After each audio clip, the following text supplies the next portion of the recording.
18-ամյա Դավիթի Գլուխ չարցիկ։ Իզուտեղը լարվածություն եք փորձում ստեղծել, ձեզանից դուրս անհիմն հանգամանքների մասին եք գրում, ձեր աշխատանքը շատ վատ եք պատահում, ձեզ կապում են ձեր խիղճը հանգիստ է։ Ձեր մասին էլ են նույնը ասում, Պարոն Մարտիրոսյան, ձեզ էլ են մեղադրում անբարեխիղճ աշխատանքի մեջ, ճիշտ են ասում։ Եթե ոչ փաստարկեք լրագրողները ինչ են արել, որը սխալ է։ Ուղղակի հայտարարություններ անելով Պարոն Մարտիրոսյան, ինչպես է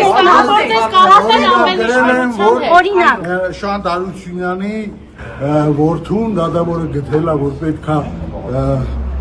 կալանավորվի այդ մարդը, բայց դատականատուն բառացի գրած է իմ կողմից, որ ազատազրկում պատիժ չպետք է կրի Շահին Արությունյանը եւ մինչեւ վերջ չի գրել, դա իմ կողմից շատ հարգված ազատություն, ուրեմն այդ լրատվամիջոցն են գրել, ռեպորտաժեր պատրաստել, սխալ տեղեկություններ, բազմաթիվ։ Ֆիլյանը, երբ որ 5 տարի ազատազրկում էին միջնորդել, միայն ռազմամթերքի համար պատասխանատվության ենթարկել, բոլորովին այլ մեկնաբանություն։ Հանգարում եք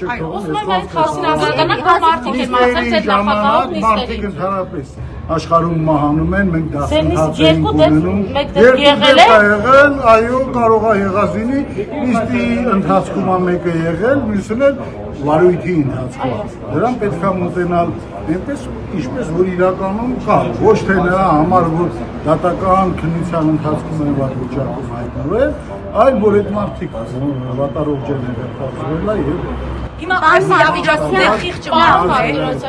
Դավիթին ինչու կալանավորեցիք 18-ամյա Դավիթին ինչու՞ Դավիթը շատ դրական բնութագրող անձնավորություն է, բայց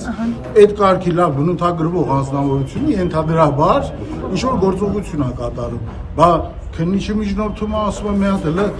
ուրեմն խափանամիջոց ընտրենք, տեսնենք ում հետ է այս մարդը համագործակցում, ով է իրանց տիպել, որ այսքան լավ բնութագրվող մերով է,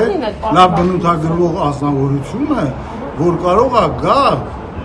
ենթադրաբար կատարի այս արարքը, բա մի հատ չտեսնենք եւ պարզվեց, որ դա ճիշտ է, չբեկանվեց ադորոշի։